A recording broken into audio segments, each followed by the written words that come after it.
lo dijo en la primera hora. 8:14. Como les he dicho a lo largo de la semana, no solamente hay que hablar de lo macro, sino también de nuestra cotidianidad. Y parte de esa cotidianidad en medio de la crisis, seguridad y ahora la crisis eléctrica, es lo que está pasando con nuestras niñas, niños y adolescentes que se están educando en escuelas y colegios. Por eso le agradezco a José Flores, el ministro de Educación subrogante, que está acá con nosotros visitando nuestra mesa de trabajo. ¿Cómo le va? Bienvenido, buen día. Muchísimas gracias, Fabricio, por el espacio. Para nosotros como Ministerio de Educación siempre es importante mantener el diálogo con los medios. A través de ustedes llegamos a las familias, a los docentes, a los directivos, a los estudiantes. ¿Cómo están ustedes impulsando los mecanismos para enfrentar esta situación de cortes de energía eléctrica en el caso del proceso de enseñanza-aprendizaje para escuelas y colegios del país? Mira, nosotros partimos de la premisa que la educación es uno de los elementos más importantes que debe mantenerse activado, ¿no? En ese sentido, ya se dieron algunos aprendizajes en la pandemia. Lo último que se debe cerrar, lo último que se debe suspender son efectivamente los procesos educativos. En ese sentido, hemos garantizado durante estos meses, estas semanas, del derecho a la educación, y en ese sentido hemos tenido varias acciones en esta situación energética que vive el país. ¿Las clases siguen siendo presenciales o no? Efectivamente, entre esas acciones hemos hecho todos los esfuerzos para que en más del 99% de la población educativa se conserve la presencialidad. Estamos hablando sobre todo en jornada matutina y jornada vespertina, que continuamos ahí. Hemos hecho algunos ajustes en los horarios escolares, en los horarios de salida sobre todo, pero hemos mantenido la presencialidad. Eso es un elemento muy importante a destacar, porque a través de eso se generan oportunidades para garantizar tanto el acceso como el derecho a una educación de calidad. Hemos mantenido en este momento hemos mantenido los horarios de ingreso en jornada matutina, en jornada vespertina, por las diversas circunstancias también, y en diálogo con diversos actores hemos reducido una hora de salida. Normalmente en jornada vespertina salen a las 6 de la tarde, están saliendo en este momento a las 5 de la tarde, y en jornada nocturna, sobre todo estamos hablando de la población de escolaridad inconclusa para jóvenes y adultos. Tenemos aproximadamente 21,000 estudiantes del universo de 4.3 millones. Representa esto el 0.5% de la población total. Para ellos hemos activado el plan de continuidad educativa. ¿Sí? ¿En qué consiste este plan de continuidad educativa? El Ministerio de Educación pone a disposición de docentes, de directivos, de estudiantes, una serie de recursos, entre ellas fichas pedagógicas y orientaciones. También ya hemos capacitado a los docentes que son parte de estas ofertas para el manejo de estas metodologías, de manera que se pueda mantener, como lo he mencionado, la educación de calidad con recursos muy bien desarrollados, y que se pueda desarrollar también los procesos de enseñanza a pesar de que no está activada la presencialidad en jornada nocturna. Expliquemos qué son las fichas pedagógicas, por favor. Claro, bueno, las fichas pedagógicas básicamente... O sea, para los que no sabemos esos términos, por eso le digo. Claro, bueno, las fichas pedagógicas básicamente es un material. Bueno, nosotros sobre todo mantenemos un diálogo directo con los más de 213,000 docentes, ya que son parte del Sistema Nacional de Educación. Ellos saben muy bien qué son las fichas pedagógicas, pero claro, las familias también deben saber. Hemos mantenido también otros mecanismos de diálogo con las familias, y en ese sentido las fichas pedagógicas son materiales, ya que el Ministerio de Educación, con una serie de universidades, de expertos, ha desarrollado con actividades para que los estudiantes, sobre todo en este momento estoy refiriéndome a jornada nocturna, pues puedan desarrollarla, ¿no? ¿Es esa que tiene más dificultades, la jornada nocturna en este momento? En este momento sí tenemos sobre todo una afectación, pero estamos hablando de jornada nocturna de 0.5% de la población total, los 21,000 estudiantes para hacer. Nosotros somos muy transparentes con los datos. Y claro, bueno, hemos mantenido sobre todo para ellos este plan de continuidad educativa, ya con estas fichas, con este seguimiento, con orientaciones a docentes. Nosotros siempre recomendamos, estamos hablando de población joven y adulta, que no se pierda el contacto con el docente y que el docente no pierda el contacto con el estudiante. En ese sentido, para el desarrollo de estas actividades, pues es necesario que esto no se pierda, y bueno, estamos básicamente haciendo un proceso de seguimiento y de monitoreo, de manera que una vez que se active en cierto grado la presencialidad para la jornada nocturna, pues podamos tener un plan también de nivelación y de recuperación de los aprendizajes. Pero el material es un material de calidad, un material que tiene actividades para que los estudiantes sigan desarrollando y tengan también un avance curricular. Ahí me queda claro de la jornada nocturna. En la jornada diurna, matutina, vespertina, Le pregunto, ¿los maestros, una vez que concluye la jornada, están mandando tareas a la casa? ¿Por qué es importante esta pregunta? Porque resulta que puede ser que tenga luz, sale del colegio, va a la casa y resulta que no tiene luz y no puede hacer la tarea. No estoy justificando la vagancia por si acaso, pero son cuestiones de la vida cotidiana que sí complican porque no tiene acceso a internet, no tiene luz, lo que sea. ¿Están mandando tareas a la casa o no? ¿O están tratando de hacerlo, esta suerte de tareas dirigidas dentro del establecimiento educativo? Claro, mira, en jornada matutina, empiezo por eso, el ingreso y la salida son en los horarios habituales, ¿no? En jornada vespertina se inicia a la hora establecida y se finaliza a las 5 de la tarde, de manera que puedan ir hacia sus hogares los estudiantes que son parte de esta jornada. En ese sentido, bueno, efectivamente en estas semanas ha sido un tema de debate el componente de tareas escolares. Claro. Es importante saber el contexto en el cual se encuentra la educación en el país. Los últimos datos de evaluación que lo sacó el Instituto Nacional de Evaluación Educativa establece que en los distintos subniveles 7 u 8 estudiantes no alcanzan los niveles mínimos establecidos en el currículo nacional, es decir, no están aprendiendo lo que tienen que aprender. Ya, eso lo dice el INEVAL.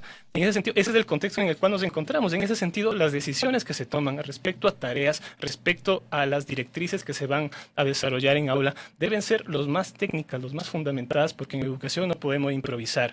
Entonces, ¿qué hemos definido para las tareas escolares? Que en este momento se evite el uso del Internet o de recursos digitales y se aproveche mucho el material de contexto. Si vemos, por ejemplo, los resultados del Instituto de Evaluación Educativa, en el área de ciencias naturales es el área donde cayeron los aprendizajes, ¿ya? Cayeron, me parece que una serie de 10 puntos y que son muy significativos. ¿Por qué se dio eso? Porque normalmente en las priorizaciones que se hacen a nivel curricular siempre se está enfatizando las habilidades fundacionales que son de matemáticas y de lengua y literatura.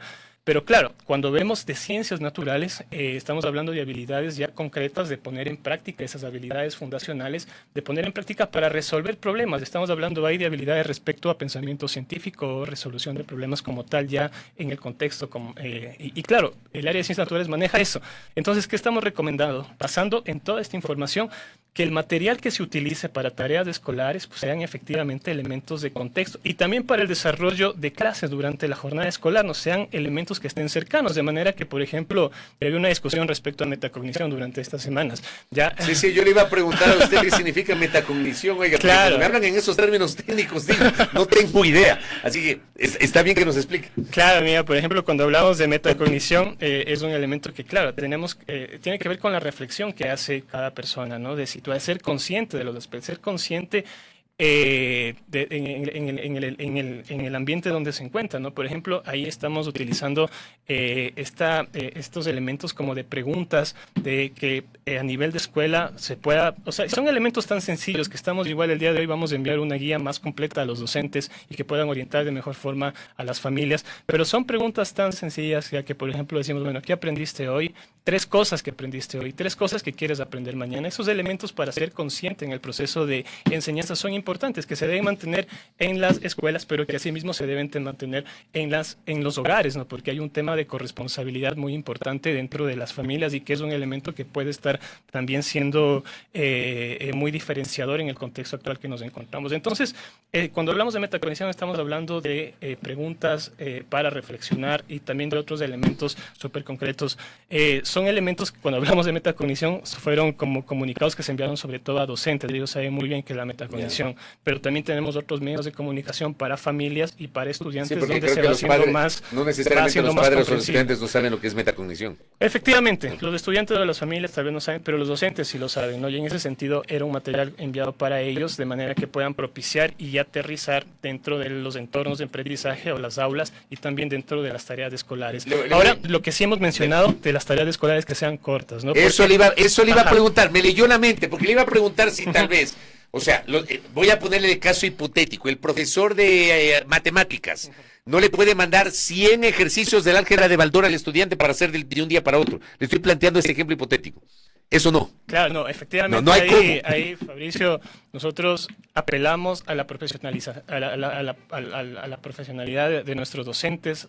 Y en ese sentido hay que entender muy bien el rol de la tarea escolar. La tarea escolar es para profundizar habilidades, conocimientos, ya para complementar, son siempre complementarias las tareas. Con una tarea escolar no puedo estar queriendo reemplazar lo que no podía avanzar en aula, ¿no? Para eso hay que aprovechar mucho la presencialidad, el espacio que se tiene dentro de las instituciones educativas, pero las tareas sí deben ser como muy cortas, ¿no? Muy con elementos de contexto, evitar el uso del Internet, los medios digitales. En este momento, luego ya tenemos la oportunidad, efectivamente, el Gobierno Nacional está trabajando para poder solucionar el problema energético que se vive a nivel regional, pero una vez que vayamos ya estabilizando el componente energético, también eso se va a ir reflejando en educación, de manera que tengamos también procesos de nivelación, de recuperación, para ir también desarrollando todos los elementos que se deben abordar en el currículo. Pero los docentes están conscientes de lo que usted está señalando, es decir, por ejemplo, frente a la coyuntura, que no se les ocurra mandar a hacer una investigación que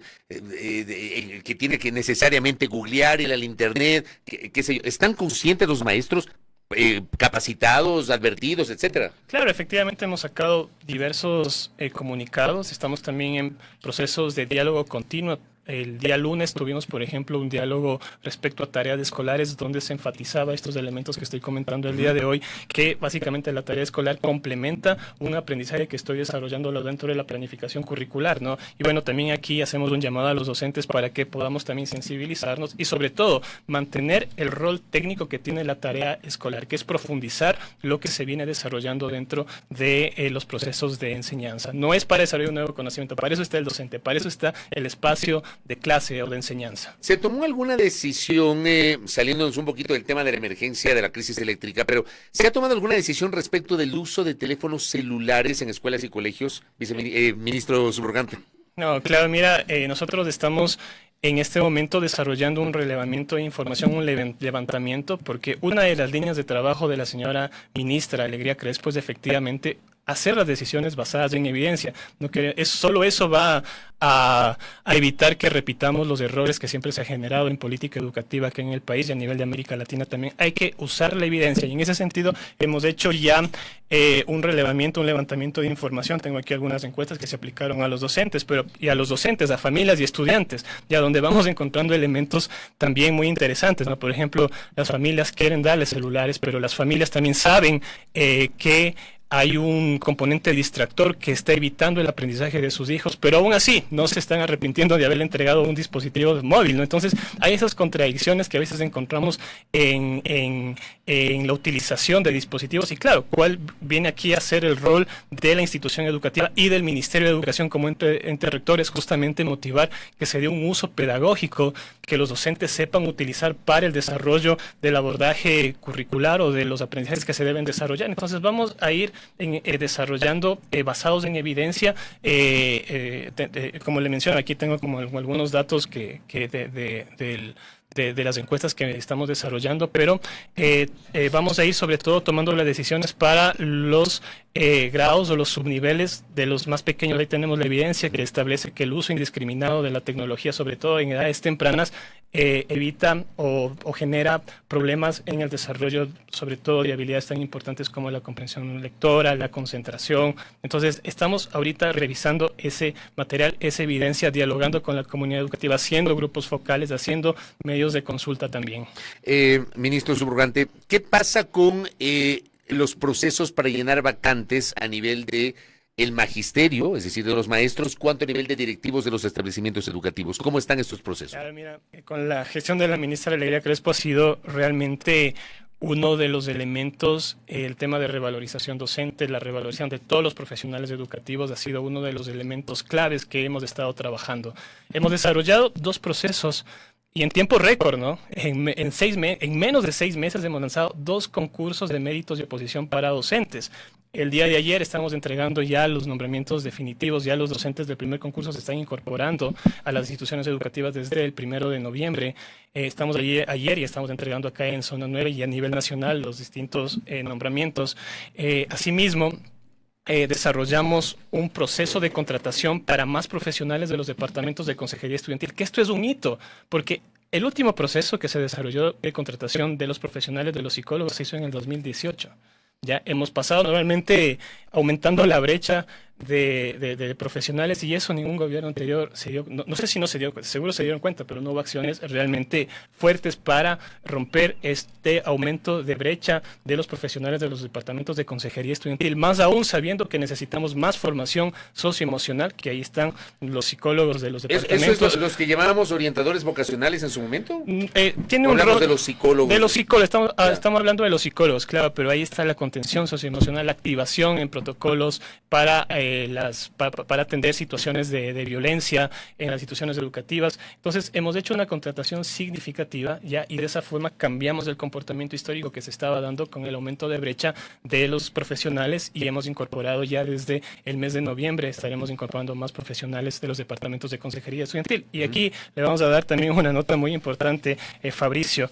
El día de mañana se habilita el registro para el concurso de méritos de oposición para directivos. Este es un elemento importante también, porque vamos a incorporar directivos a las instituciones educativas fiscales, ya con nombramiento, ya estabilizando también. Hablamos rectores, vicerrectores. Estamos hablando de rectores y de vicerrectores, ya, y efectivamente este también es un proceso que el último proceso exitoso se hizo en el 2018, luego se intentó hacer en el 2021, pero normalmente por falta de transparencia, por errores técnicos también, por malos cálculos financieros se dieron por desierto, pero nosotros de manera muy técnica, muy responsable, estamos lanzando este concurso de méritos de oposición para directivos de manera que también pueda contribuir a la mejora de la calidad educativa en el país. ¿Cuándo se lanza el proceso de los directivos? Lo estamos anunciando hoy, ahorita. Ya, ahorita, en este momento. Vamos también a sacar ya en el transcurso del día de hoy, ya en la página oficial del Ministerio de Educación y en los canales oficiales, pues efectivamente el cronograma, pero sí anunciamos que del 31 de octubre hasta el 7 de noviembre será el registro, postulación y solicitud de validación de los méritos. ¿Esto se va a hacer en línea? Profesionales. Será en línea,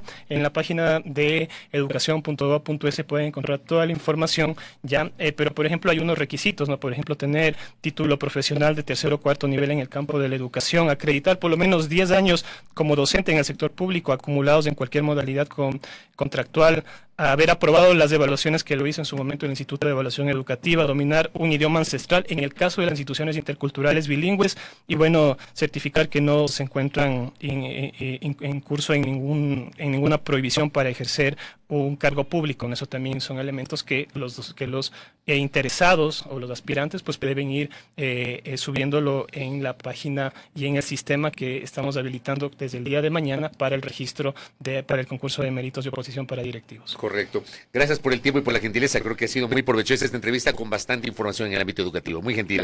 Además que me explicó lo que es metacognición. Muchas gracias. Con mucho gusto. Muy amable a José Flores, ministro subrogante de Educación, aquí en A Primera Hora. Primera Plana. Todas las noticias, todas las voces.